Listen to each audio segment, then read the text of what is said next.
এবারের দুর্গাপূজায় মুন্সিগঞ্জ শহরের নয়াপাড়া মণ্ডপ ছিল একেবারেই অন্যরকম। কারণ পুরো মণ্ডপটাই তৈরি হয়েছে বাঁশ দিয়ে। ভেতরে ঢুকলেই চোখে পড়বে থরে থরে সাজানো বাঁশের নানা শিল্পকর্ম। শুধু মণ্ডপই নয়, সাজসজ্জার প্রতিটি জায়গায় করা হয়েছে বাঁশের ব্যবহার। এমনকি শহরের প্রধান সড়কের মূল ফটকও তৈরি করা হয়েছে বাঁশ দিয়েই। পুরো মুন্সিগঞ্জ জেলায় এবছর ৩৫৮টি মণ্ডপে পূজা হলেও এই মণ্ডপটি ছিল একেবারেই ব্যতিক্রম। পরিবেশ বান্ধব বাঁশকে চমৎকারভাবে শিল্পকর্মে রূপ দেয় খুশি দর্শনার্থী ও পূজারীরা। বাঙালিয়ানা হয়েছে, গ্রামীণ ঐতিহ্য বহন করেছে। এখানে চালন বাঁশ দিয়ে বানানো হয়েছে, যার জন্য অনেক সুন্দর হয়েছে। আমাদের যে সংস্কৃতি সেটা তুলে ধরছে, এই জন্য ভালো লাগতেছে। আমাদের দেশীয় শিল্প দিয়ে তৈরি হয়েছে, একটু অন্যরকম, ভালোই লাগছে।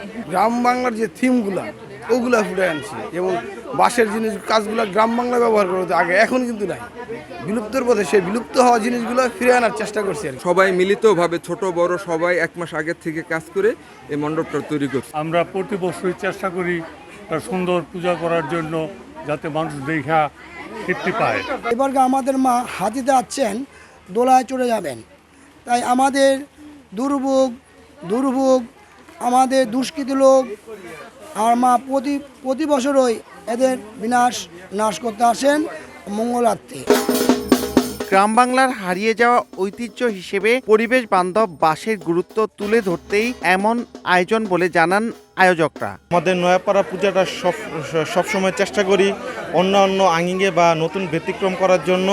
এবারও তার এই ধারাবাহিকতায় এবার আমরা পূজার স্টেজ এবং মণ্ডপ করেছি বাঁশের খলফা, বাঁশ, চালি, সাজন, কুলা এবং আমাদের যে সুতা, এগুলো দিয়ে আমাদের এবার দুর্গাপূজার মণ্ডপের থিম আমরা করেছি। লক্ষাধিক টাকার বাঁশ সুতা ব্যবহার হয়েছে, কিন্তু যারা কাজ করছে তারা স্বেচ্ছায় শ্রম দিচ্ছে, তারা এলাকারই ছেলে পেলে, তারা সব এলাকারই লোক, তারা কোনো শ্রমের বিনিময়ে পয়সা করি নেয় না। সনাতন ধর্মাবলম্বীদের নয়াপাড়া দুর্গাপূজা কমিটির 15 সদস্যের এক মাসের কঠোর পরিশ্রমে দৃশ্যমান হয়েছে বাঁশের এই মণ্ডপ।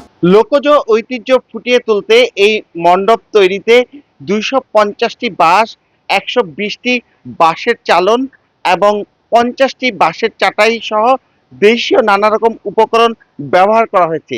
এতে ব্যয় হয়েছে তাদের প্রায় 2.5 লাখ টাকা। মুন্সিগঞ্জের নয়াপাড়া থেকে নাসির উদ্দিন উজ্জ্বল, সময় সংবাদ।